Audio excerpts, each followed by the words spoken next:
Well, that's awesome. Well, Max, did you want to introduce Egg and or Noodle? I'd love to. All right. Well, thank you all for coming to this lecture this evening. It is my great pleasure to introduce Ellen, or Egg, as her friends call her, as well as presented on her Instagram page, Really Good Noodle, all one word. You can also find a new interview with her coming soon at Wilder Dog.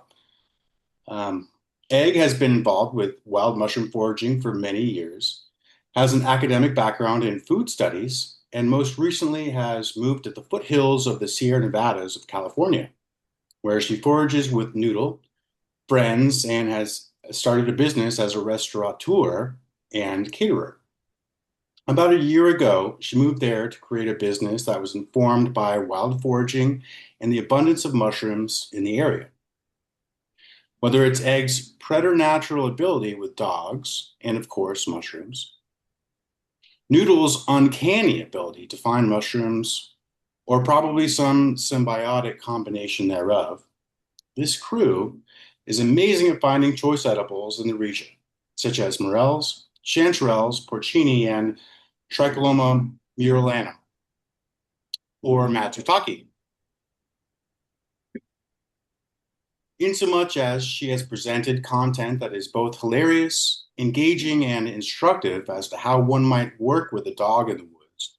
She has also inarguably challenged gender norms with regard to how women may claim the woods as their own, regardless of whatever typification we might perceive. So, Egg, what do you have for us this evening? Well, thank you for the lovely introduction, and thank you guys so much for inviting me out. I have never been to Wisconsin, and I don't know too much about the mushroom ecology out there. So we'll see what the similarities are between the Sierra Nevada mountains of California, where I live, and Wisconsin, of course. So yeah, we spoke a bit. I spoke with Max, and we talked about what we might want to talk about today, and we thought it would be fun to just sort of talk a bit about my background, how I got into mushroom hunting, and then dive into some of the stuff with Noodle, how I trained her, and talk a little bit about the mushrooms that I look for in the Sierra Nevada. So, getting started, I just wanted to give a small background about myself. I'll talk a little bit more about some of this stuff, but I grew up just north of San Francisco. I also lived in Italy for a while, where I got my degree in food studies at the American University. And it was in early 2020 that I ended up moving to the Sierra Nevada mountains. And that's when I got my start with mushroom hunting. So I know everybody has whatever happened in their life or whatever sparked an interest in mushrooms and getting into mushroom hunting. So that was kind of what I wanted to do for the first part of this presentation, is just talk a little bit about the path that led me into mushroom hunting. So I grew up in the Bay Area, as I mentioned. This is a view from my hometown. I grew up in a small town in the hills north of San Francisco. And I was really lucky to grow up in an area that, as a child, they put a lot of emphasis on the outdoors. And I had access to hiking trails and spent most of my childhood just running around in the woods that you can see in this picture. So even part of my, elementary school education in third grade, the third grade teacher at my public school made sure that every student memorized, uh, I wouldn't say all the native plants, but a few hundred of the native plants in our area. And we studied those, we got tested on them. It was really, we spent a lot of time foraging berries, learning about what plants we could eat, but we never really talked about mushrooms. And I think that growing up, there was a lot of mycophobia, where I remember still hearing from people did mushroom hunt in the area, of course, but I do remember hearing that kind of classic sort of, it's not an old wives' tale, but I heard a lot of people say, well, the experts can't even tell the difference between these edible mushrooms and the deadly mushrooms. And I heard of some people, oh, they're looking for chanterelles, they're doing this. And I was just like, I can't believe people do that. That sounds so dangerous and scary. And I do want to apologize if you guys can hear the chainsaw outside my window right now. a tree fell on my house 2 days ago, but it's being taken care of. But anyway, I grew up with a bit of mycophobia. And that was something that was interesting because my father, who took me hiking a lot, he passed away since, but we spent a lot of time hiking in the Sierra Nevada and we talked about native plants, but he never really spoke about mushrooms to me. And it wasn't until after he passed away, I was going through his things and I found this photo of him backpacking in the Sierra Nevada with a porcini, with a bull wheat that he found. And I was kind of charmed by it. And I spoke to some of my aunts and uncles because I have 7 aunts and uncles in a large Italian family. And they told me that when they first immigrated to this country, and they were settling into these hills that I showed you, that my nonna, my grandma, would go out mushroom hunting all the time. And she didn't, there was a bit of a language barrier and definitely an educational gap where they didn't have these mushroom groups like we do now. So she would eat the mushrooms the night before and then serve them to the kids the next day, as long as she didn't get sick. So it's a very different approach than what we have. And there are, as I'm sure you guys know, very similar European counterparts to what we have in America, but that also is something that can lead to poisonings with death caps, things like that. So I thought that was pretty interesting. And some of my aunts and uncles even said, we really got freaked out by this and it almost turned us off from mushrooms in a sense. So I thought that was pretty interesting. But as I said, my dad imparted this love of the Sierra Nevada mountains. And, back in 2020 and 2019, really, I was working as a corporate event planner in the Bay Area in Oakland, and COVID really came in and disrupted that. So I kind of just packed up my things and moved to this area that I grew up camping. And I found the cheapest cabin I could find. It's, I'm in it right now. It's 500 square feet in the middle of the woods. And pretty soon after, right about when I purchased the place, I saw a morel growing out of my driveway. And I didn't know anything about mushrooms, but something clicked. Maybe I've seen it on a menu at a restaurant or just seen photos. And I thought, I don't know why I think this, but the word morel is coming into my head when I see this mushroom. So I looked it up and said, okay, it is a morel. And that kind of led to this obsession that I developed with, when I get my mind on something, I really want to figure it out. So I thought, how do I find another one of these mushrooms? And I did all the research that I could, knowing nothing about mushrooms. And it was COVID, so I couldn't go to any courses. I couldn't, meet up with people, do forays or anything like that. So I just did the research as best I could. And I spent days searching in this early springtime or just springtime. And I remember one day going up to a burn site because in California, a lot of our morels grow in burn scars, wildfire burn scars. And I was so close to giving up. And I had my older dog at the time. I didn't have Noodle yet. And I just remember saying to her, like, we're getting out of here. I'm over it. I'm done. I've been hunting so much. And in that moment, she just ran away from me. And she scuttled down this little creek bed. And she's not like Noodle. She could be a little disobedient and stubborn, and she wasn't ready to go. So I chased after her and I actually tripped and fell face first in this creek bed. And then I looked in front of me and there was a morel right in front of my face. And I just remember screaming with joy, like, I figured it out. And this location up in the mountains, about 5,000 feet elevation, is actually the same site that I taught Noodle how to mushroom hunt. So it kind of came full circle there. So that brings Noodle into the picture. And this is her as a little puppy dog. You can see my older dog, Etta, laying down with her.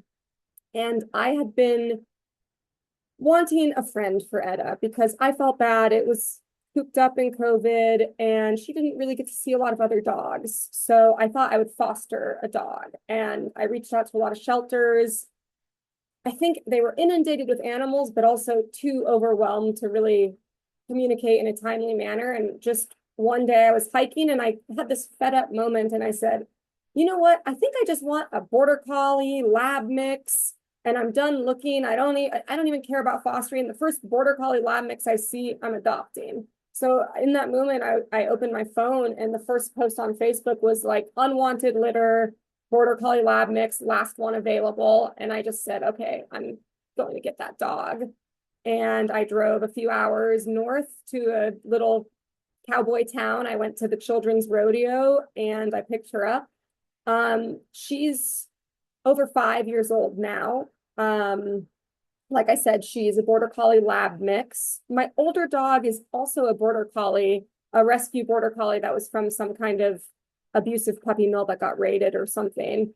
So I'm not so sure about her lineage and if she's maybe bred in the purest manner, but I always just grew up with mutts, and that's kind of what I go for a dog.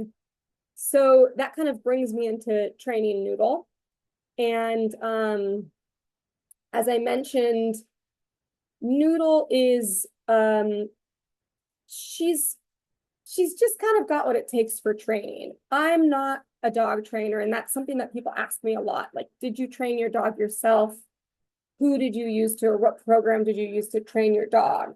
Because I had previously looked into dog training or scent training specifically. I thought, wouldn't it be so cool if my dog could help me with mushroom hunting, find truffles, that sort of thing.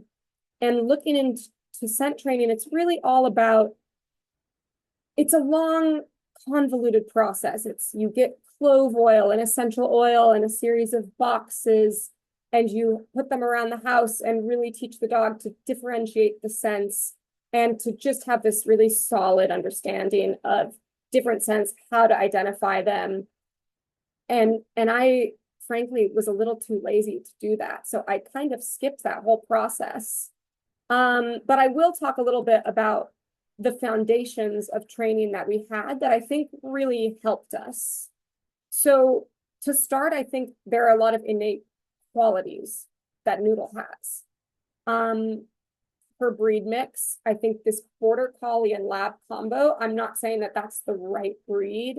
I think many breeds can learn scent training. You don't need a specific breed. You can get a mutt. But this, I know obedience isn't maybe the favorite word in dog training these days, but I guess I would say obedience, an eagerness to please, that's something that comes from the lab. And the border collie has this sharpness, this intelligence that really helps them catch on. So that I think is a big part of it. And I think I got really lucky there. And it's not so much about dog training skill, but really she took to it. My older dog, the border collie, she was a lot older, but she really had no interest in it and said, I don't really know or care why you're doing this, but I'm not going to participate. The other thing is recall, which of course some of it is a bit innate, and also training recall. I mean, I know a coon hound that has a nose like any dog you could imagine, like better than any dog you could imagine, but it will just bolt into the woods and never come back, which gets you nowhere. The other thing is go find it, or where's your blah, blah, blah. That's really one of the easiest things to train. And I think that really helped it click for Noodle. I would hide her food bowl around the house and say, go find it. Where's your food bowl? And then moved on to do that with toys, hiding toys around the house. This is just something I did more for her own stimulation before I had plans to scent train her, or before I had really concrete plans to do that. So that's kind of what we started with.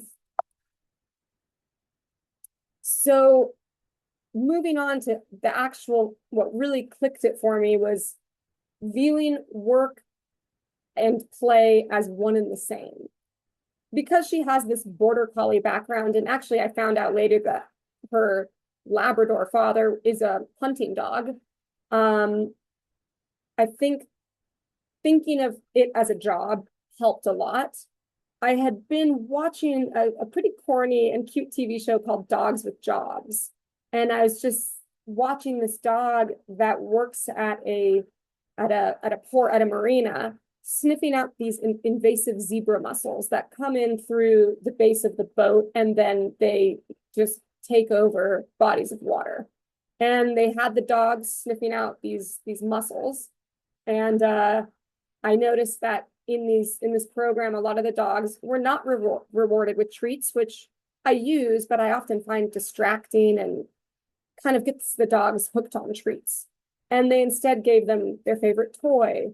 And I thought about that, and it was probably the next day or 2 days later that I walked up to my morel spot with her. I hiked up and just pointed to the mushroom and said, "Where's the mushroom?" I put my finger on it. She sniffed it, threw a stick immediately. And I did that 3 times. Then I did it with a mushroom a few feet away. Then I did it with another mushroom a few feet away. And she, she wanted me to kept saying, "Throw the stick, throw the stick." I said, "Nope, go find another, go find another." And finally she ran about 200 feet and I just saw her waiting there ready for a stick. And I was like, what is she doing? And I walked over and she was right next to a morel, tapping it with her nose for me. So that was kind of what cracked the code. And with the foundations that I didn't mention, of course, not just recall, but this dog has an obsession with fetch that cannot be quenched, unlike any dog I've ever met, to the point that she can frankly annoy a lot of people. People are excited to meet her and she's like, "Don't even pet me right now. I'm in fetch mode," and throws a stick in front of anybody she meets. But we use that trait for training, and it worked quite well. So then it gets into identification, and it was a little easier to teach her at the beginning with morels and burn scars because there's not as much fungal activity as say, I know you guys probably don't know California geography that well, but some of the coastal regions like Mendocino is where I taught her to find chanterelles. Finding morels, there weren't that many mushrooms around. So basically all that I did is she would go to some cup funguses and think, she'd sniff them and I would just say, "Nope, not a mushroom, keep going, not a mushroom." Moving on to chanterelles, the second mushroom I taught her, that was a lot trickier. And they also, I think I've found in time after teaching her quite a few species that I think they have a more subtle smell and you notice in flavor as well. So it does kind of make sense compared to a mushroom like matsutake, which I'm not actually sure if you have in Wisconsin or not, but the matsutakes are known for their super sharp odor, and she can smell a matsutake from hundreds of feet away, and she'll just run up a cliff and stop at a matsutake, and I'll have to climb up after her. But that was really a lot of mix-ups, a lot of nope, not a mushroom. Once she had morels, chanterelles, it was pretty easy to move on to other mushrooms, to the point that now if she sees me harvesting something, she will figure it out on her own. And I'll have to sometimes tell her, "No, I don't really want you to learn that mushroom." That's something she did with candy caps, which grow out here on the West Coast and are quite tiny and brittle. And they grow, they'll be spread all over, and she'll find them and then stomp and trample half of them and destroy them all. And so that's kind of when it's not as helpful for her to learn a mushroom. Where's the mushroom? Did you find? Where is it? Where is it? I didn't think that those would all play at the same time, but let's see. Where's the mushroom? Did you find? Where is it? Where is it? Where is it? Yeah. Okay, sorry about that. I'll try to play these one at a time and see if it goes through. Oh, I'm not so sure. I can also take a moment to just note that we have our own Matsutake species in Wisconsin. And I don't know actually if it's the same as the West Coast, but there's one on the East Coast or east side of North America, which is Tricholoma magnivelare. And that was Max mentioned that one, and that does make sense. I believe that is the name that we previously used on the West Coast, and then it was changed to Split. Right. Cool. Yeah. I am gonna skip those videos for now, and I can, if you guys want to see some videos, pull them up separately. They were not playing automatically when I went through, and it's not really letting me play them individually. But I did want to show you guys some of the videos of how she acts when she finds them. It shows pretty clearly how she identifies them and on. Where's the mushroom? Did you find? Where is it? Where is it? Where is it? Yeah. Kind of picking them and that's something I try to steer away from, but she does usually point with her nose at them. So these are the mushrooms that I have her trained in right now. We have morels, chanterelles, matsutake, candy caps, black trumpets, hedgehogs, boletes, kokora, and next up, we really want to learn truffles. So as you can see, I don't really organize this by individual species.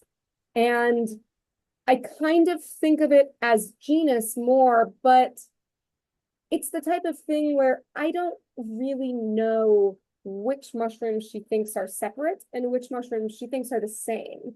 For example, all of the black morels she was able to find and didn't differentiate. She didn't say like, oh, well, is this one? Is this not one? However, when I was teaching her, the blonde morel, she she didn't recognize it initially. So I assume it just smelled differently enough for her to not associate it as a morel that she had already learned. So that's, oh, I didn't include butter boletes in here. She does also know butter boletes, and it is one of those things,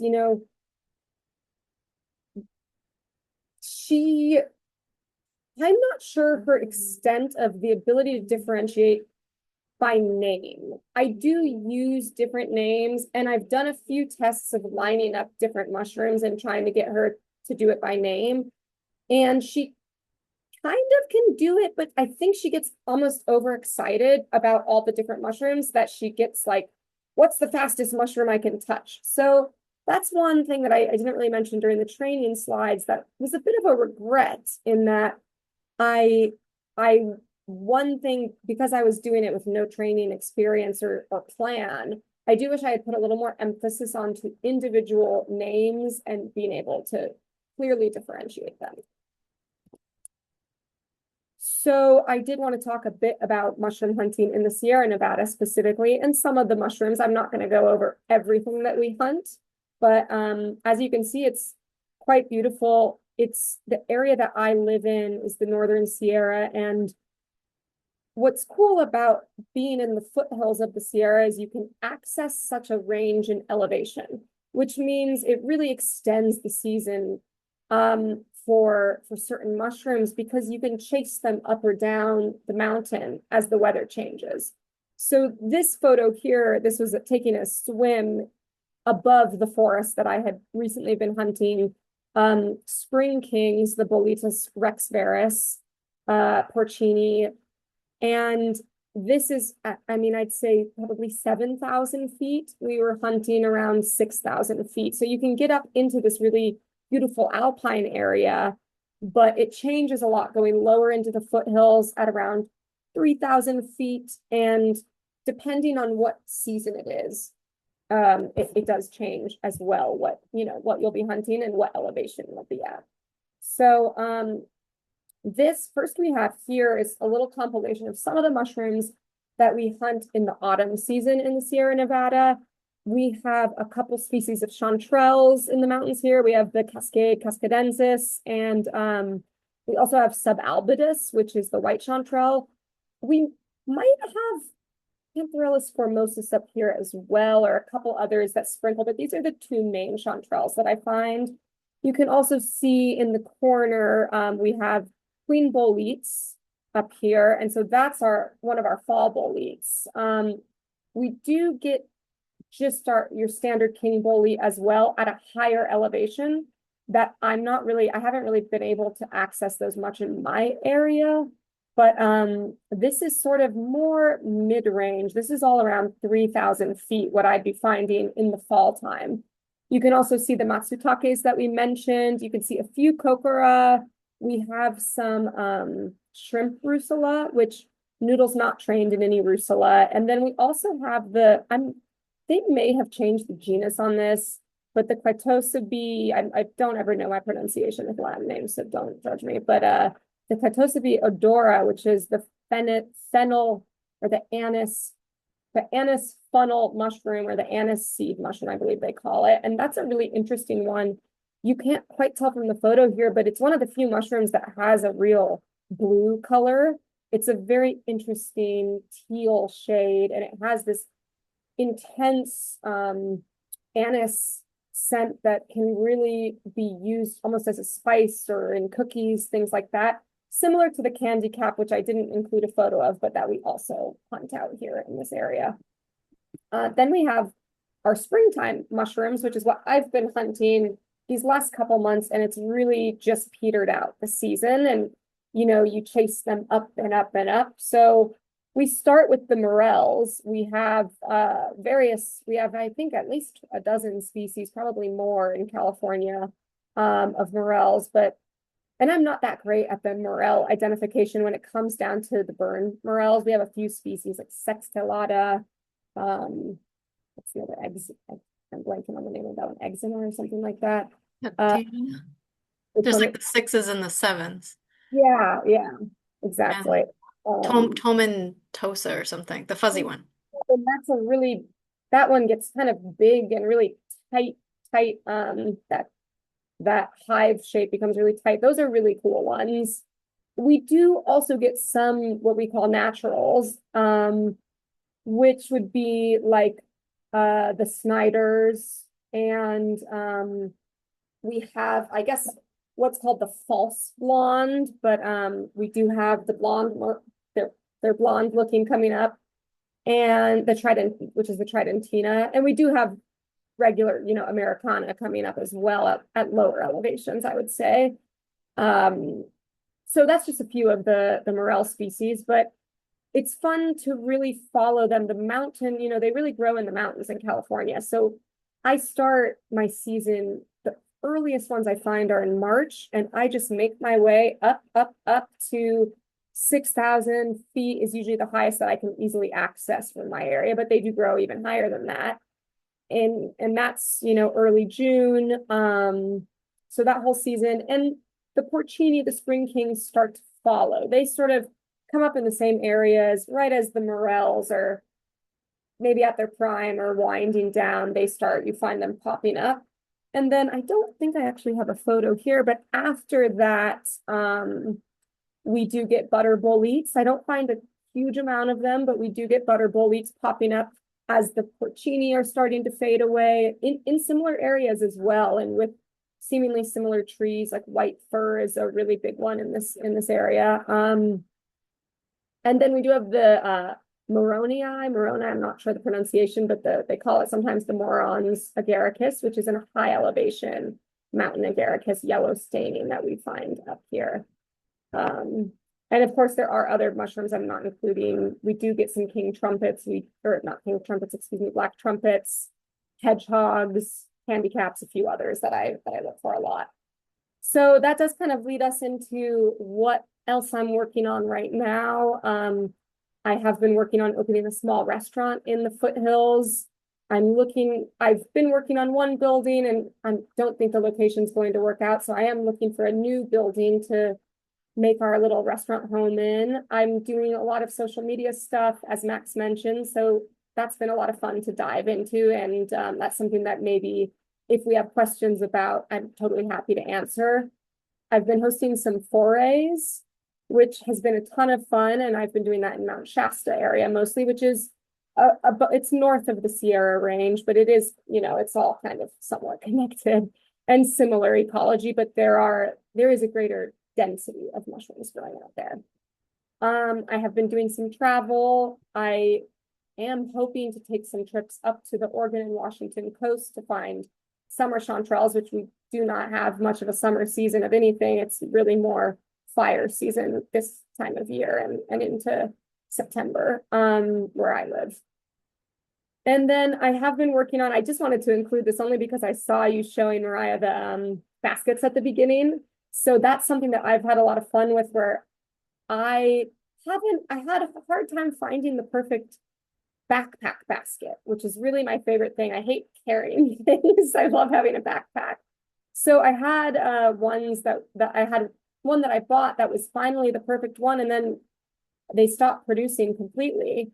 And everything else that I've really been looking at is sort of, Temu made, kind of cheaply something made. So I've been working with some factories on some prototype baskets, which hasn't come into we'll see if it pans out or not. It's more just something I'm looking into to see if it's feasible and for fun, but I might be selling some fun backpack baskets. So that's another little side project that I'm working on.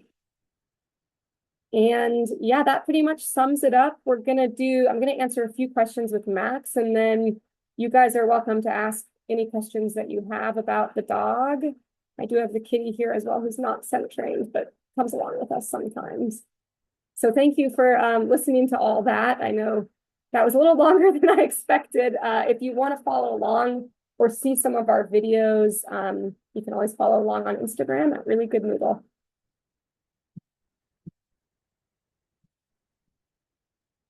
I will stop my share with that.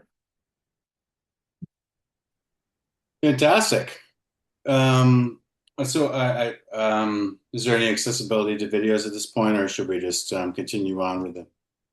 That's up to you guys and what you'd like to see. I'm happy to try to just pull up a video file on my computer and just play it from there. I have a few short video files, so if you want me to do that, I'm totally happy to do that.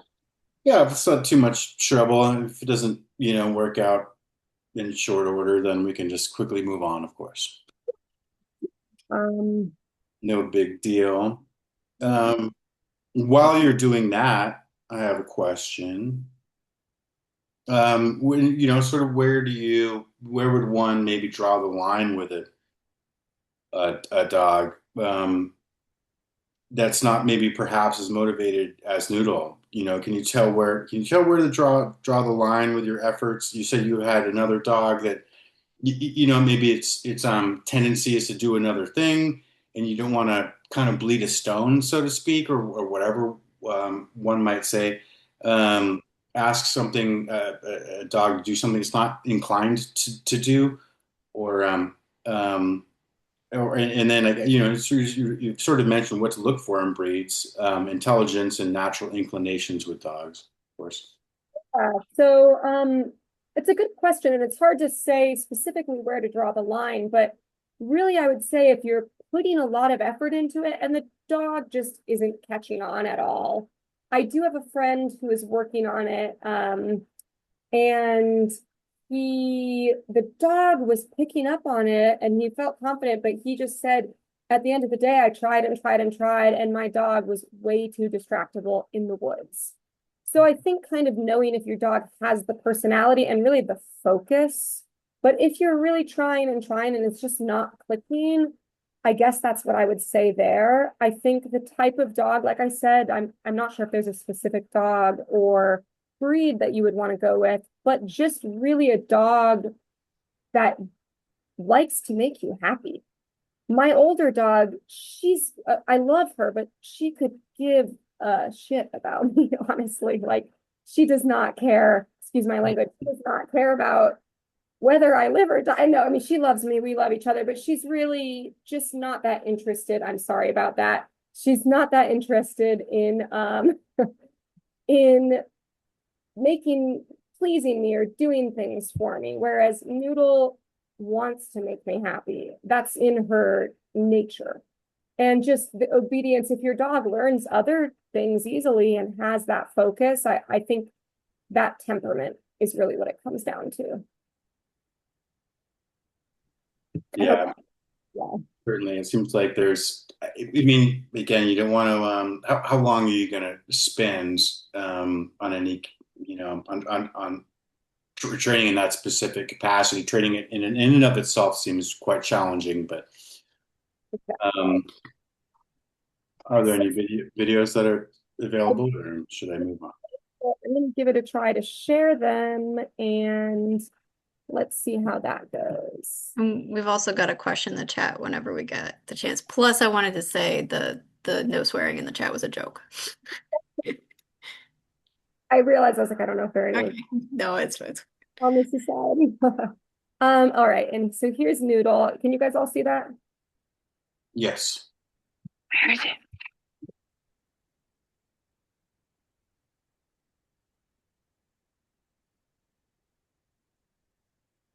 So these are some California chanterelles, and California golden chanterelles, and you can see how she just kind of jumps over and then is immediately in position, like throw the ball for me. She's absolutely ready. Here's another one.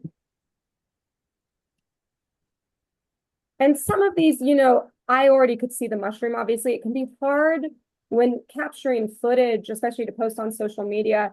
It can be hard to get good footage when I don't see the mushroom first and then I walk over and see what she found, but this one I could obviously see. Yes. Yes.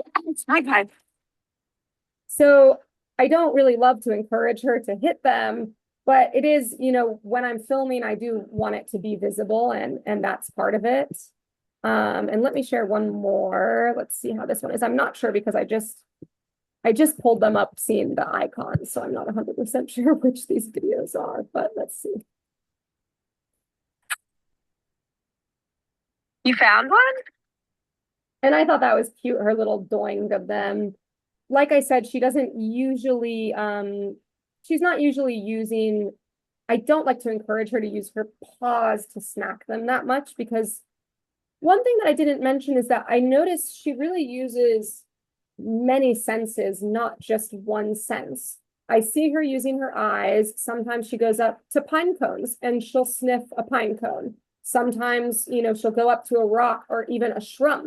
She knows what a bump under the duff looks like, just like I do. So she'll go up to a shrub and then realize, no, that's a different mushroom, or no, it's something else, or a gopher hole.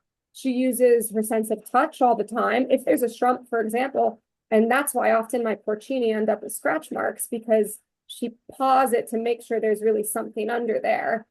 She, of course, uses her nose, doesn't really use her taste or her hearing, but she does use multiple senses. I did want to answer the questions if you guys are ready for that. Sure, and I get for the ones in the chat, I can read it aloud so that we also have it like audio capture or whatever. Um, so there's a question from Kathleen asking, do you have any sense of how common it is to have a scent trained dog for mushrooms and what the ideal age is for training? That's a good question, and it's something that I had been curious about as well. And this is something that Max and I spoke about on the phone when we were talking about this meeting, about how you really only see truffle dogs and wondering why that is. So I haven't really found other people who have scent trained dogs aside from knowing about specifically truffle dogs. And there are, it is a small hobby, but there are definitely quite a few people out there that do that. I remember when I first started training her in morels, I would post in some of these morel mushroom find Facebook groups. And those can be kind of just sort of cesspools sometimes, honestly, when it comes to, the validity of the science and things like that. You see a lot of weird old wives' tales in there. But I would post videos of Noodle, and people on Facebook, I think, don't take to what I'm doing as well as people on Instagram, because I would just get 90% of the comments would be like, you're faking it, you're a liar, this is idiotic. But every once in a while I would get a comment from somebody who said, oh, my dog like 20 years ago would stop by the mushrooms and help me find them. There is another guy who I believe is in the Midwest on I've seen him on TikTok, who has morel dogs, and he sells morel decoys, like I think out of clay or something like that, to help the dog, and some scent training protocol. I've gotten asked a lot to sell some sort of guide or some way to train people, and it just honestly feels a bit scammy to me because I'm not a dog trainer and there's really, not a big secret, but the decoys might be helpful, and goes to show that they do use their eyes as well. The ideal age, I forgot to mention, it's hard for me to say. I mean, they say an old dog can't learn new tricks, and I don't think that's true, but it's certainly harder. I trained Noodle when she was over a year old. I do eventually want to get another dog and train as a puppy and see how that goes. But because Noodle's the only dog I've ever trained, I'm not 100% sure. So for me, just over a year old is the ideal age because that's what I did. But yeah, somewhere, maybe when they're not too young of a puppy, and they kind of, I think you want them to have the recall formed at that point. You want them to kind of have a little bit more calm so that they're easier to kind of control in that situation. Interestingly, I read an article at the about the Oregon morel um, dog hunting, contest, right?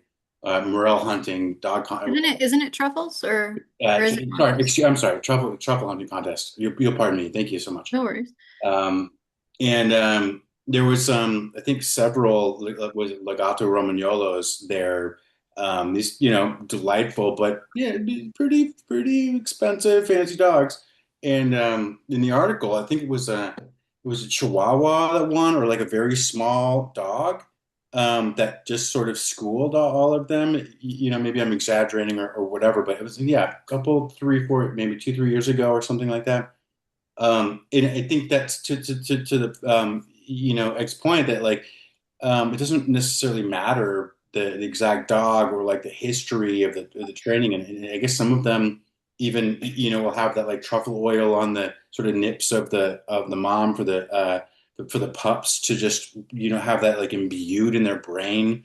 Um, anyway, moving on. Cool. Yeah, and I put the name of or no, I said that it's a dog breed in the chat, and Egg said what kind of dog it is because it's hard to spell Yeah. to me as someone who doesn't know Italian. But we did have another question. Let's see, first from Brianna, and it was, this is a cool one. Were there any mushrooms that Noodle took to learning faster than others, or rather, has she been learning more quickly over time? Like, is it like more as you've been training together? Oh, that's a great question. And I would say it's a combination of both, definitely. She does have it down really, if I show her a mushroom, she's like, okay, that's what you want me to find. I got it. She gets it.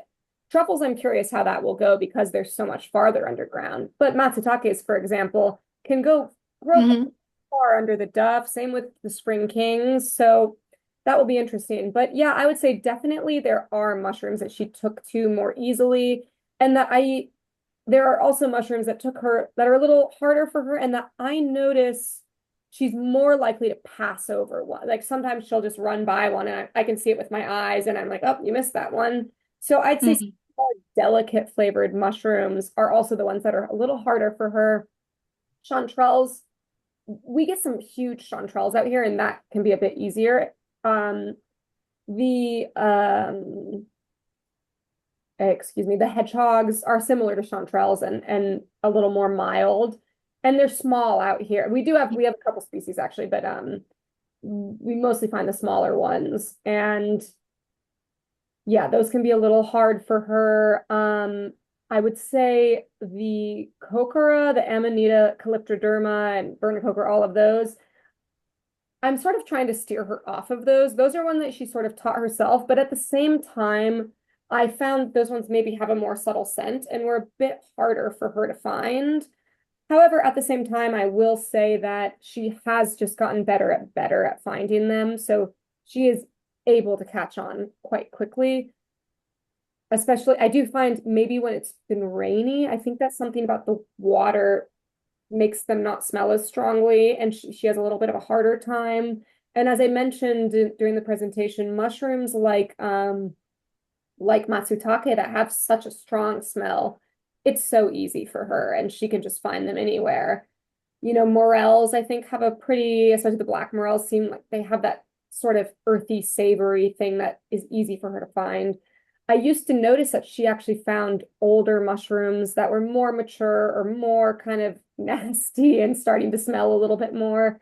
She would sometimes find those a bit more easily as well. When she finds an old mushroom, do you congratulate that or do you try to like? It sort of depends. If it's with the morels, she was really finding some gnarly ones. I think she did kind of figure it out. I would say, nope, that one's nasty. That one's nasty. And or sometimes say like, good girl, that one's nasty though, and not throw the stick for her. I'm not sure if she really gets that or not. But I did notice that she was finding those, she started finding the nasty ones. And I would see a few times a really nasty one, she would sniff it and then keep going after that. So I thought, okay, I think it is clicking with her that I don't want these absolutely shriveled up nothing mushrooms. There's another question in the chat, which is Kathleen again saying, thank you, first of all, for your presentation, but also she says she's got a 5-year-old blue heeler who has a lot of the perfect characteristics, and she sits with me and is very interested in my finds. I just realized that's not a question, but I guess blue heeler, another category of dog that maybe has a lot of those. I think so. I mean, they have that drive, and yeah, they're very smart dogs as well. Good at learning words, I've experienced from my friend's dog. Like can understand what I'm talking about. Yeah. Which is maybe another thing, like very linguistic, because you're using words to cue so much of things, especially if maybe you were trying to get them to distinguish species. Or you might you could start with the truffles to use a different kind of like starting. Do you use a word to like start? We're going to be looking for mushrooms because I know truffle hunting dogs. I've like the ones that are trained that I've experienced going out with people with them. They have like a word that they say, like "go truff" or something like that. Yeah. I have a few different terms I use, which I would say probably from a training perspective is not the right thing to do. I think that a trainer would be like, don't do that, have one, but and it was because I started with morels, I would just say, let's go find a mushroom. Where's the mushroom? And so I sometimes use that I think that can be a little confusing with the differentiation of species, but usually I just say, go find it. And I'll say, for porcini, I call them, for boletes, I call them chini. I'll say, go find a chini.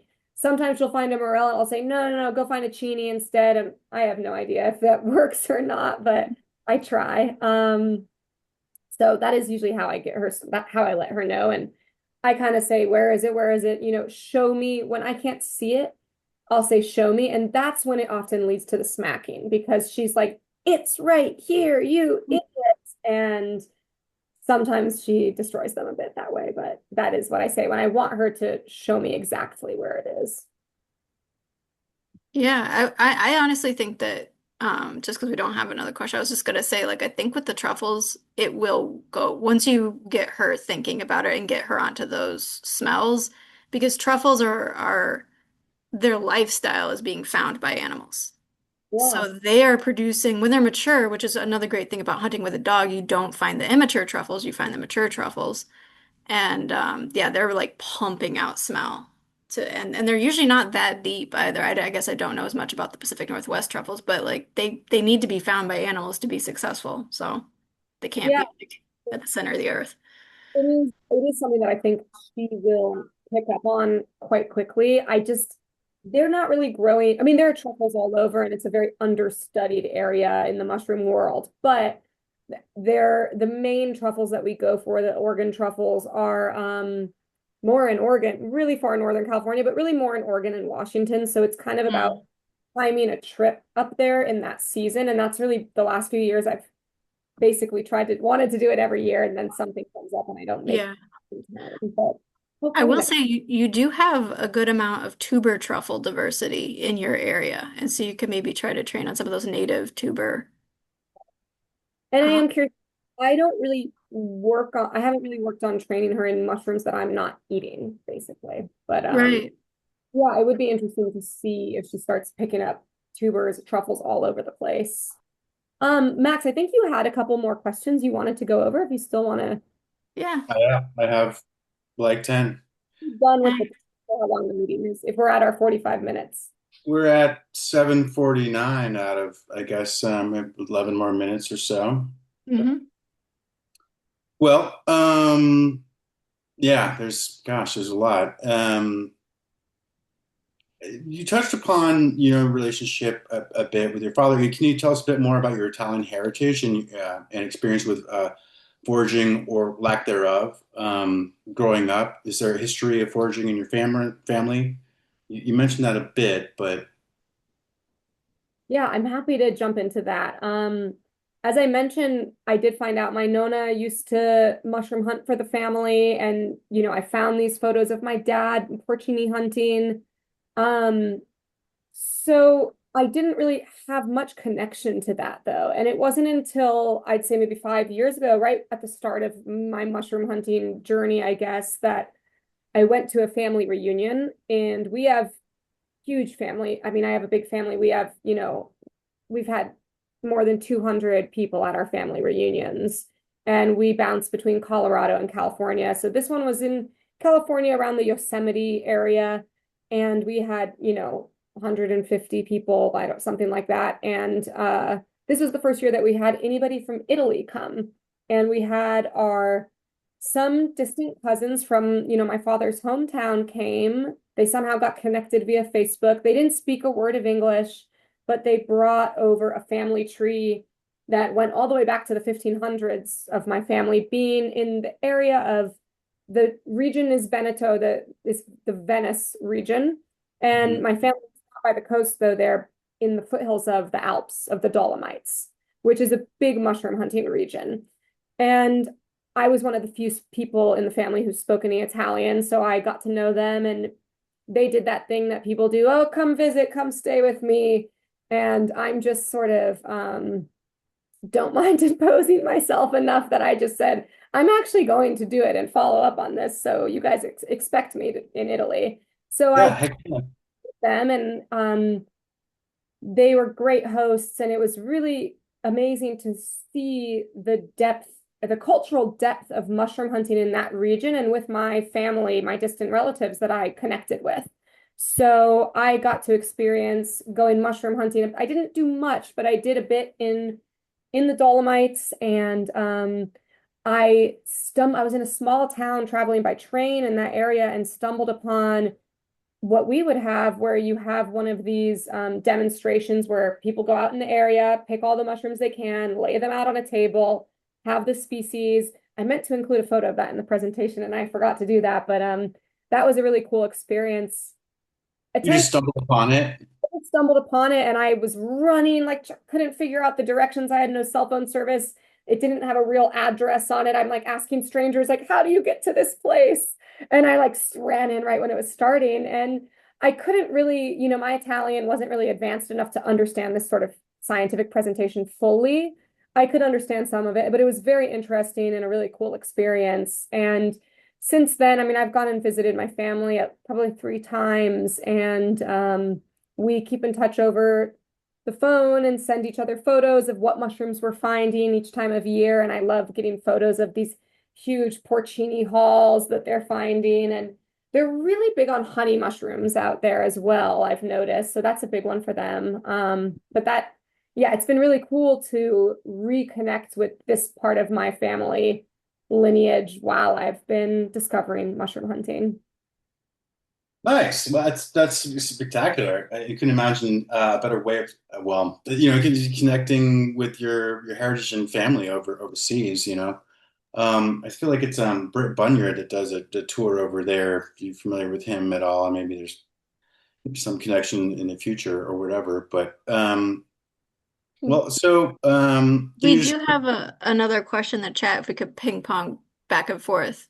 Just getting that one first is Kathleen was asking that she's interested in your restaurant concept and will it be mushroom or foraged foods based? That's a great question. So I live in a very rural part of the Sierra Nevada mountains.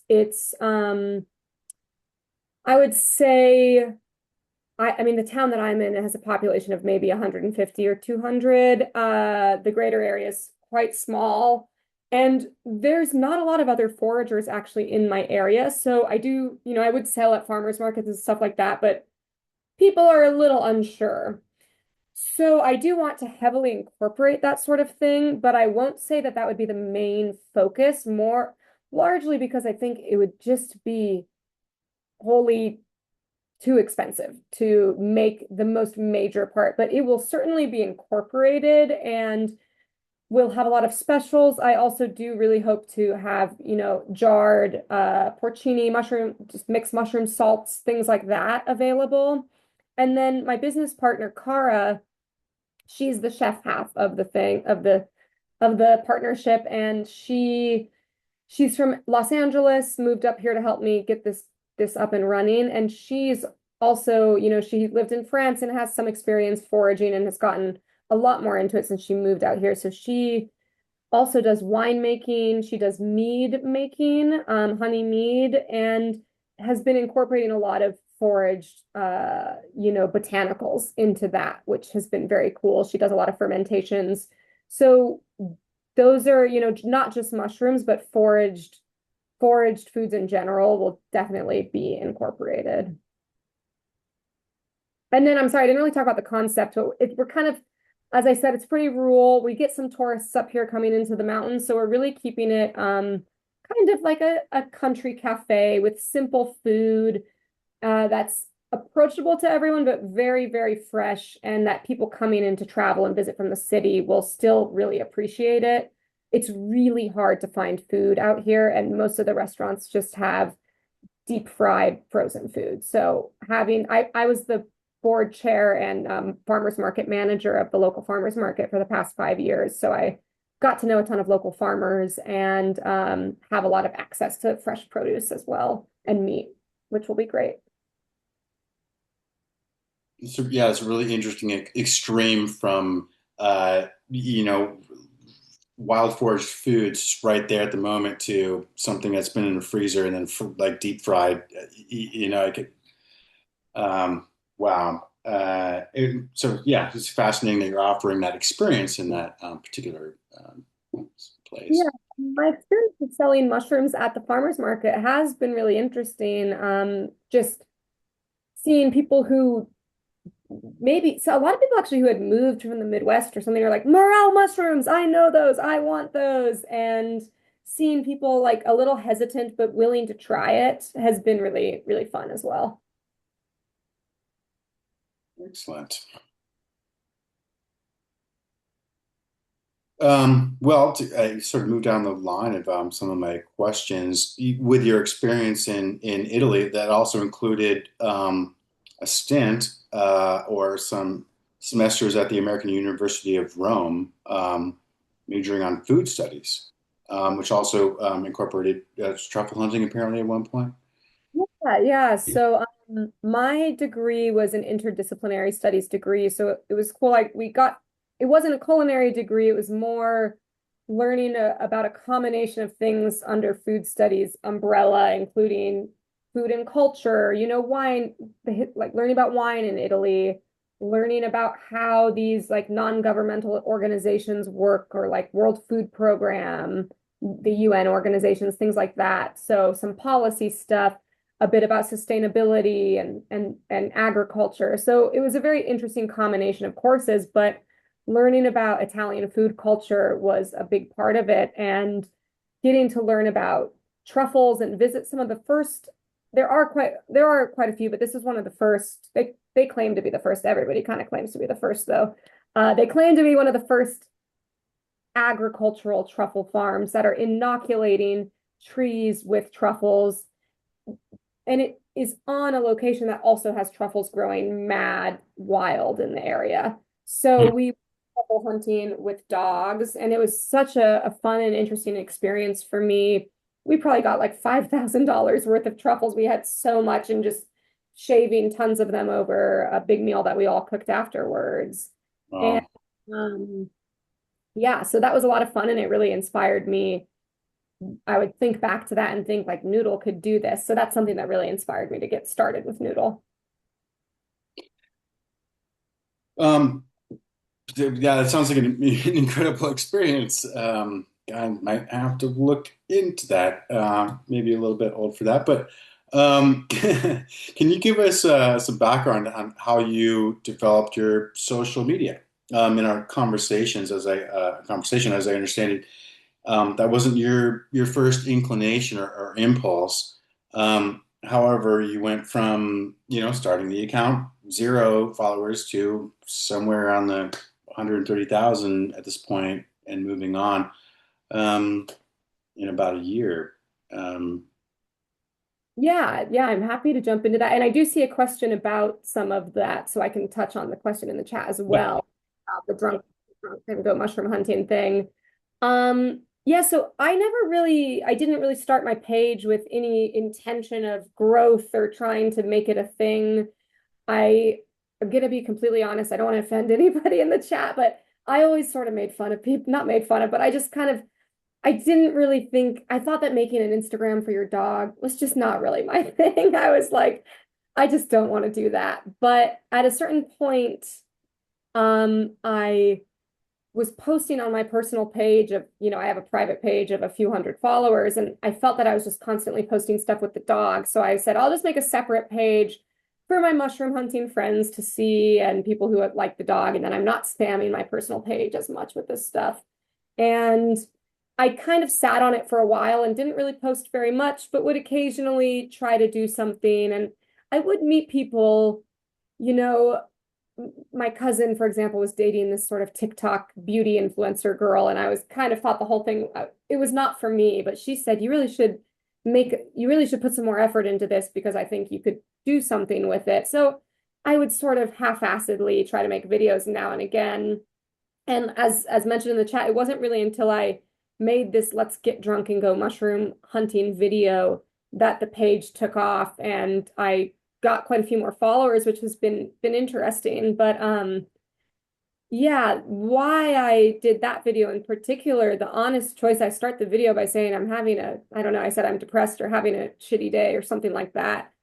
And that was just the truth. I just was having a really shitty day. And I think people see those videos and think, why do you have to drink? Why are you always drinking? And I really only, I'm usually sober when I go mushroom hunting, but every once in a while, I just want to have a beer or cider and go mushroom hunting. So in that video, I just was genuinely having a bad day and filmed myself having a bad day and going mushroom hunting and ended up cheering myself up. And yeah, something that we talked about a bit is why, while it does rub some people the wrong way, that type of video, why it also resonates with people is I think, as I did explain to Max when we spoke, was what I've sort of noticed in the foraging world of social media is that there's a few kind of archetypes or a few main, there is the very sort of trippy burner kind of psychedelic mushroom thing that people get into, which is cool, but not as I'm not in that, that sort of it almost ties into this electronic music scene, like it's a sort of subculture. And then there's also the world of kind of very wholesome fairy princess, little wood nymph, which I also think is adorable and love it, but I'm just, that's not me as much. And then there's the very scientific mushroom stuff where people are learning and it's educational and there's so much to learn, which is also awesome, but I'm not a scientist and I'm not an expert in any way, shape, or form. So I think that, the first few videos that I made, I was not really being myself. And it wasn't until I made the drunk mushroom video that I was maybe letting my personality show a little bit more. And I think it was just people liked it because it was a little different than the more, I'm not sure exactly how to say it, the more just the type of videos or the type of social media presence with mushrooms that fit into those archetypes or roles that I mentioned. So I think it was just kind of a change of pace that people like to see. Yeah, it seems to be the case. There's a little bit, there's some bravada there, which one might normally associate with, where I'm in the north central Wisconsin, there's a lot of sort of manly stuff going on, a lot of beer drinking, right? People, hanging out in the woods, whatever. It's just sort of refreshing to see some sort of change up on that whole perspective, if I may. Hopefully, I'm not insulting anybody with that statement, but at any rate, um, and that sort of caught fire, right? And moving on, moving on. Oh, is that Rat Boy there in your Hey. This presente? is Uh, what he's an angel from heaven. Lest I ask, do you think there's any hope for training a cat to do? I think same with a border collie, like they're smart, Exactly. but they're Uh, not gonna well, wanna. I don't think so, but I mean, never say never. I think maybe I don't have the tools for that. I was looking into quick derail, but I was looking into I've seen these talking dog buttons on the internet a lot where it's like the dog it says a word and the dog presses it to communicate with you, and I was considering trying that with Noodle because she has such a strong vocabulary and I thought she'd be perfect for that. But I did see one person who has a cat that does that, and I was like, I don't know if is this really happening? Like, does the cat really know?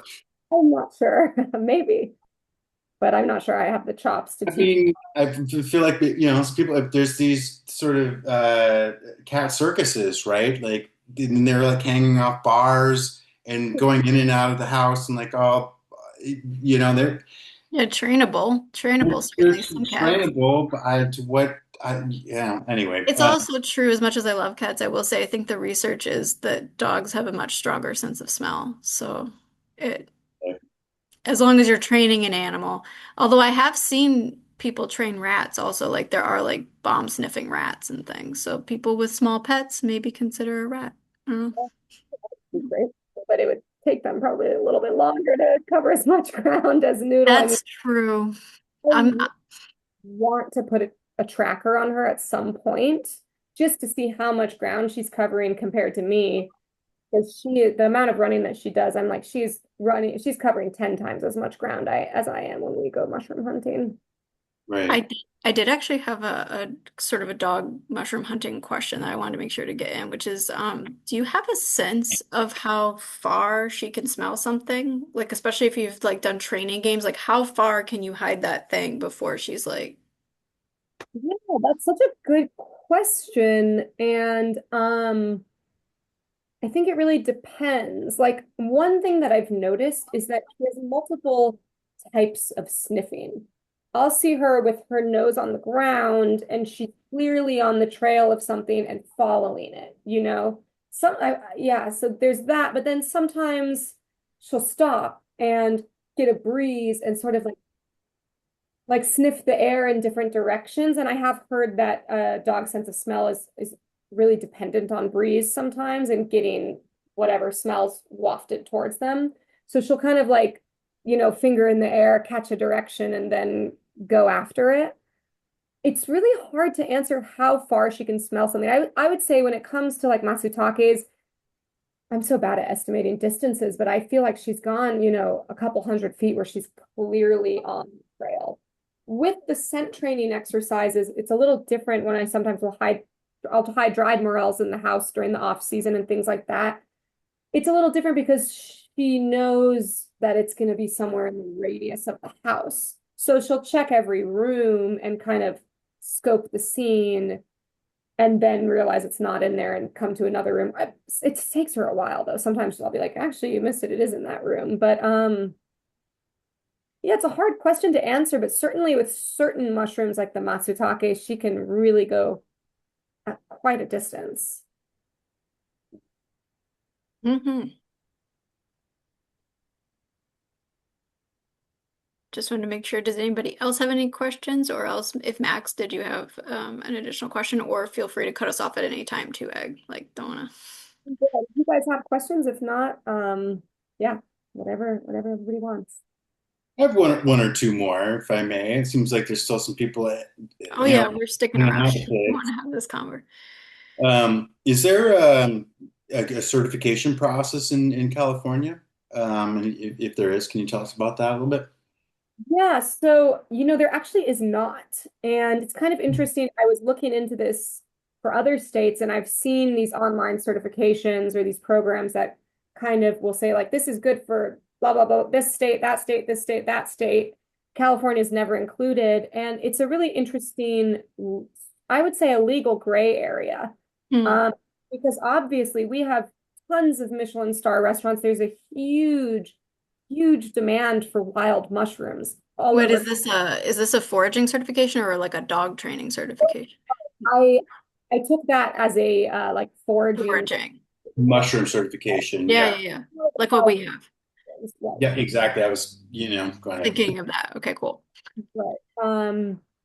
So yeah, I'm sure that there are plenty of courses that you can take, but there's no certification that's legally acceptable by the state. Different, and because I have been working with the farmers market and working on this restaurant project, I've spent a lot of time working with the health department on various projects. And technically, legally speaking, you really can't sell wild anything in a restaurant. Mhm. or a grocery store, which obviously you do because per the health department, per California environmental health regulations, all fruits and vegetables sold need to come, and I think including meat and eggs and pretty much everything, but any agricultural product, I should say, needs to come from what is called an approved source. So that means that they have some kind of producer's certificate. Most farms will have a certificate like this. Small farms of, usually do not, and in my area running the farmers market, most of our produce vendors did not, but we'd work on getting it. They have to pay, they have to tell the county all of the everything that they're growing, let them inspect the property, things like that. So that's a level of oversight that it does become a gray area because if it's a mushroom, it can't possibly, a wild mushroom, excuse me, it can't possibly come from an approved source because it's not an agricultural product. Oh, So definitely. Yeah. in some, I did see that in, for example, Riverside County, which is in Southern California, not close to me, they've actually made it explicitly clear that no wild food products, no wild mushrooms are permitted to be sold in any restaurant. I'm sure there are places that still sell them. Here, in most counties in California, I would say that while it is technically not allowed, nobody's enforcing it, and it has become a gray area where tons of restaurants have wild mushrooms, and I'm sure the health department is not going out. And yes, I see in somebody asked if I said Riverside County, and I do believe it is Riverside County. I could be mistaken there, but that is what I read at some point. So yeah, it is interesting. It's just a legal gray area, and technically it's not legal to be selling them, but it is not at all enforced, to my knowledge, for any of the commercial foragers or restaurant owners that I know. It's just sort of de facto, I guess, legalized or whatever. There's a really great interview, and I'm remiss to say I can't remember her name. I apologize off the top of my head off the Mushroom Hour, a woman who's been foraging in California for decades and working with teams of people and chanterelles, persimmons, well, all, forever. And it just has never been a thing. So I was wondering if that had somehow been updated or it's just sort of like they're just doing whatever they're doing and it's, de facto not enforced and whatever or I'm quite legalized. curious if that's going to change soon because I'm not sure if this news reached your side of the country, but you might have seen in the media that there's been a huge just influx of Amanita phalloides of death cap Yeah. poison in California. It's been all over Totally. the place, and I am curious if maybe that will kind of some sort of fear mongering might lead to really cracking down on mushroom sales, on wild mushroom sales. I know at one point there was a specific poisoning that the the victims, I guess the people that were poisoned, said we bought these from a roadside mushroom seller, and it created a manhunt where they were looking for the Mm. to arrest them, like you're selling deadly mushrooms and could be selling them to anybody. And eventually the people that were poisoned admitted that they had lied and that they had foraged the mushrooms themselves, not really knowing what they were doing. Oh, yeah, I'd never heard that fact right there. So they were trying to pin it on somebody else, but wow. Which In a place that is not legal to forage mushrooms, which I have mixed feelings about, but they didn't want to get in trouble for that either. I'm glad they were honest in the end because it could have led to a lot of roadside stand sellers getting a lot Exactly. of tense conversations. It does do damage to the industry because people see that first news article, they never see the follow-up. Moreover, it might be a good idea. However, it might irritate a great many people to have it eventually be, built into the law or whatever, having some kind of certification. So sort of everybody's knowing more, and maybe it also kind of spreads things out because I feel like there could be, there's as growing up in Oregon, I know there's like sort of crews of people that go in and like really like attack certain areas and you kind of gobble things up, and then when that local or wherever this goes there, maybe there's not so much around or whatever, if you know what I mean. Anyway, I don't think it's necessarily a bad thing because yeah, right now that it's in this gray area where there's zero regulation, and luckily in California, I don't think that there have been any sort of restaurant poisonings like that big Morel case that happened. Yeah, in Montana. Yeah. But yeah, I mean, I certainly think it would be kind of nice to have a certification and then be able to say, yes, I do in fact know what I'm doing and it's safe to trust what I supply you with. Yeah, I will say I think that the process here has been pretty pretty good. Like I don't even know how much it's being actually enforced or like I don't experience that because I'm not a restaurant or grocery store manager, but just the fact that people can get the certification, I think raises I'm hoping raises the confidence of chefs that they can get these ingredients, and then I hope to see more, wild forage fungi on the menu because I think a lot of the regulation probably is coming from chefs just being so trained in food safety, and they know not to mess with an ingredient. And I think that that's one of the things that allegedly happened in that Montana case is we had the case of a chef who just didn't read anything about the ingredient. It was like morels, of course, they're I fine. mean, people don't realize with all sorts of mushrooms that many mushrooms, because their only experience is these, button mushrooms Hmm. get in the grocery store and you just can shave them and throw them into a salad. And so I do know some people in my area who told me a story about ending up in the hospital from morel poisoning because they made a raw morel sort of pate. Oh. Yeah, I mean What are that, people? they had to call an ambulance. They were on the floor, unable to move, basically.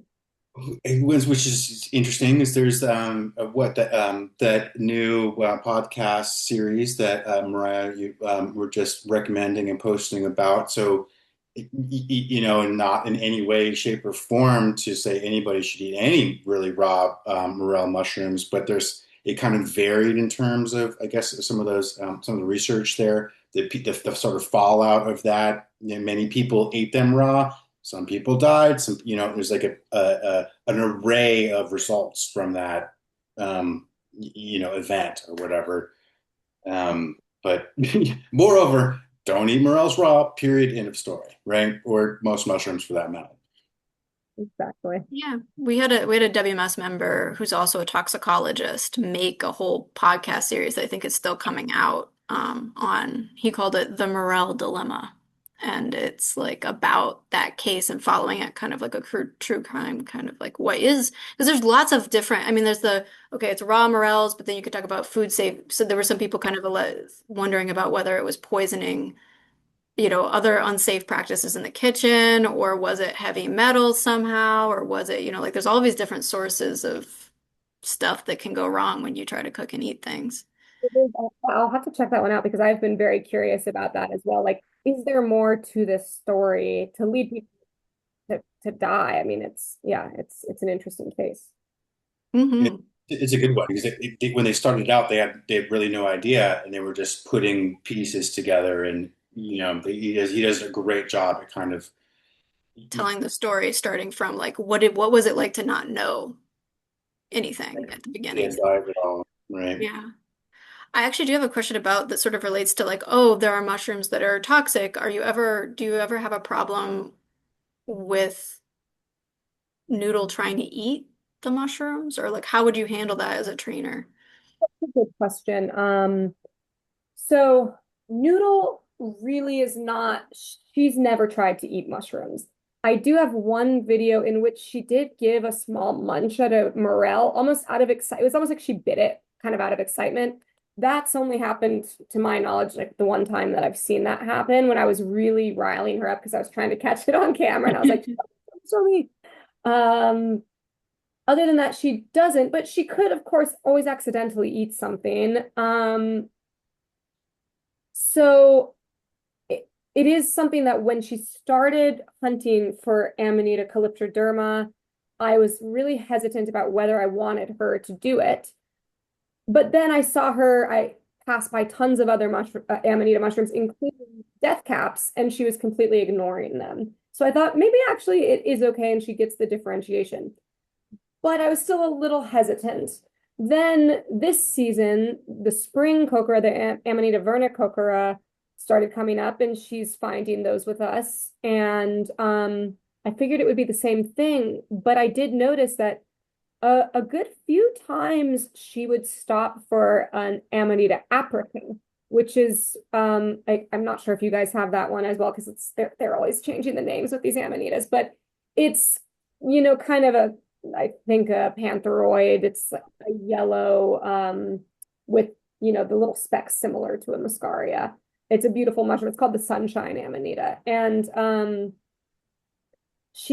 those are really common up here this time of year in the higher elevation areas. And she was stopping for some of those. And I'm like, no, that is not a mushroom. That is not the same as what we are finding right now.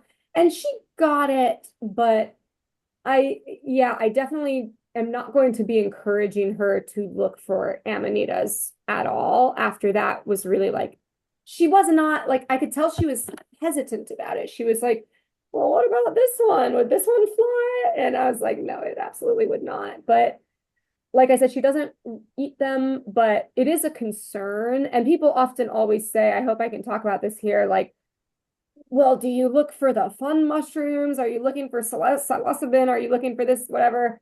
And first of all, I just not. If that I do not want my dog to accidentally ingest like a mushroom that's gonna, mess her up. So that is something that I also avoid. I'm not, and that's another reason why I really have mostly been looking just for edible mushrooms.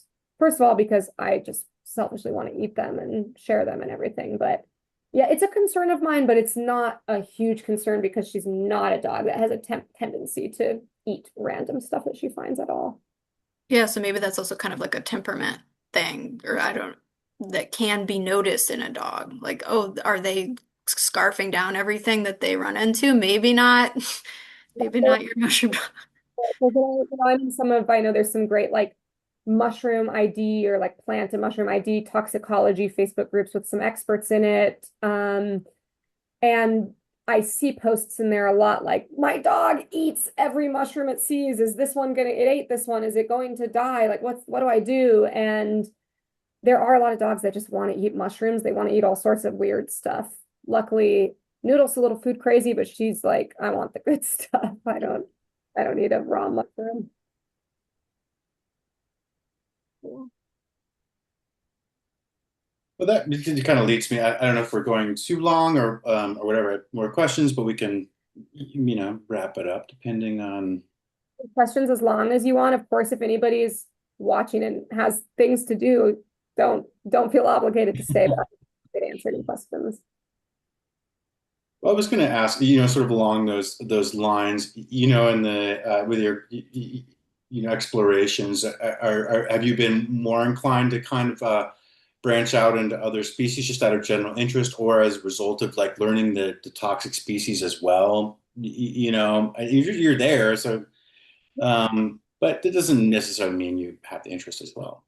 I mean, I definitely try to learn as many species as I can. I will say one thing about mushroom hunting is these people who have this kind of photographic memory are really excellent mushroom hunters, or just not necessarily hunting them, but just kind of mycology enthusiasts, whatever you would say.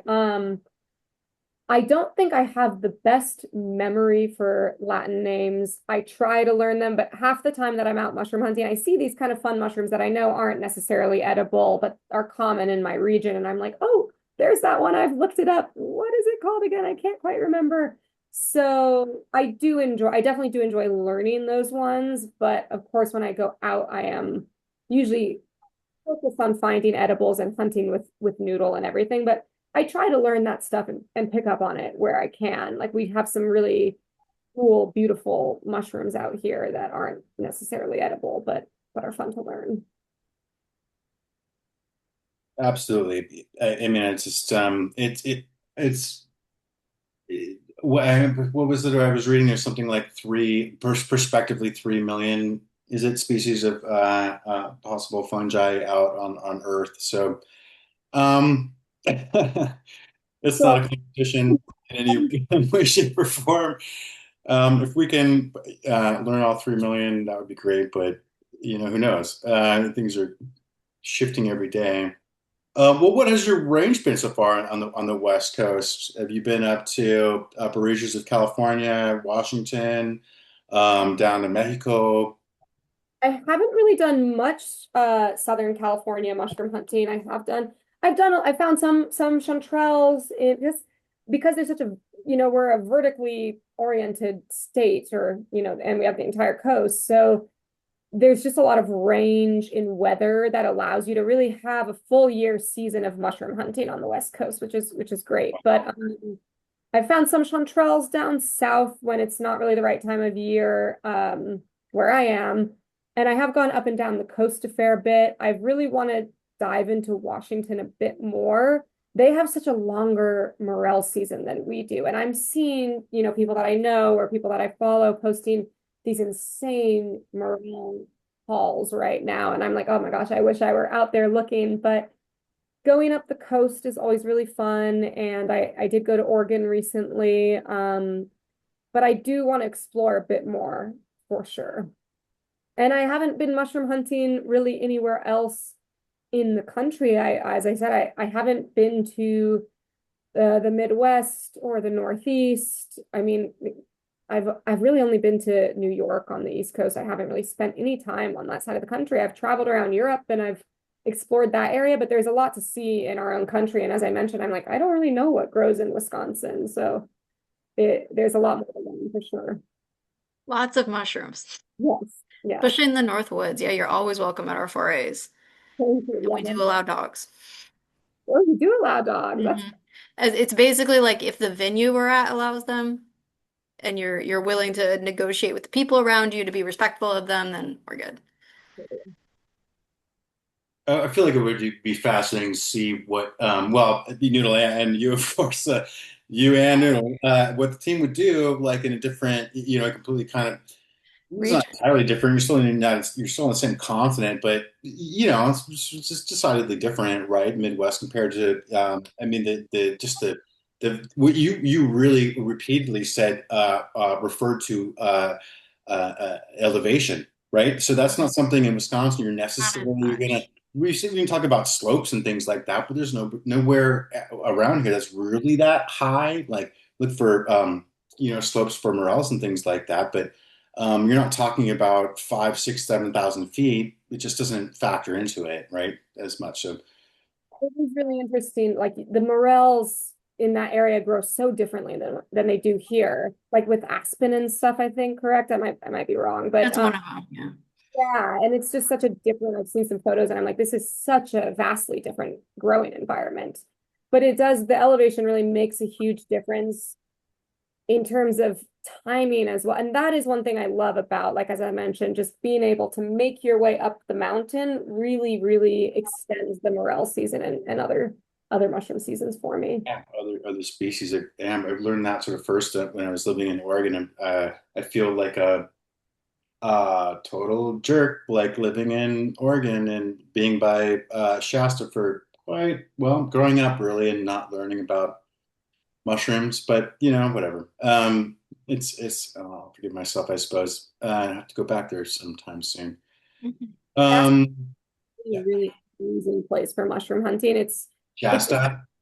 it's so similar to the Sierra in terms of the, ecology of the trees that are growing, but I just go there and I find 10 times as many. I would just pull out on the side of the road, step out and be like, king, king, king. There's a really great abundance out there.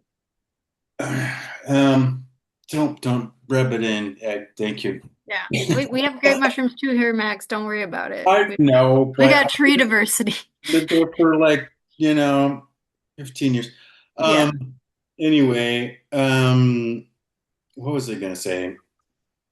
I feel like you've been delightful, and I really appreciate you taking your time here with us this evening, and sharing your training with Noodle and a little bit of seeing Rat Dog. Um, and does anybody else have any more questions for us this evening?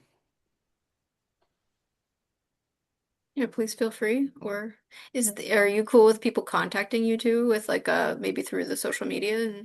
Yeah, I don't always because Instagram really like filters a lot of messages, so I don't always see them, but I do also, I'll put it in the chat. Really good noodle at gmail.com is my email address. And yeah, thank you guys. This has been really fun. I've never done something like this or done a presentation of this nature, so it was kind of Uh, cool to wow, come. I could not tell that. I was like, wow, she's got it dialed in. I was like, what do I do? I don't know. But yeah, that was super fun, and I really appreciate you guys having me on today. Uh-huh. Awesome. Thank you.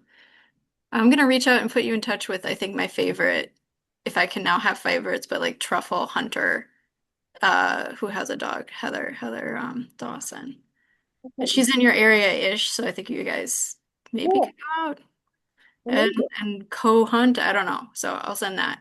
Remind me if I don't, but I will try to do it right away. Okay. Anyway, thank you so much. As you can see, everyone's like very happy to Thanks see, so and, much. and you should, yeah, you should keep giving presentations and like, yeah, take notes of, especially with the restaurant. Yeah, like what is it like starting that? And I think a lot of people are really curious, like, how is it, like how would you navigate including those in your dishes, like mushrooms in your dishes and that kind of thing too. So, well, awesome. Well, Thank you thank so you. much. Have a great evening and appreciate you guys having me out here again. Yeah, and thank you to Max, on behalf of the society for reaching out to you. So, Yeah, all right. Good night to everyone. you guys. Yeah, thanks, Alan.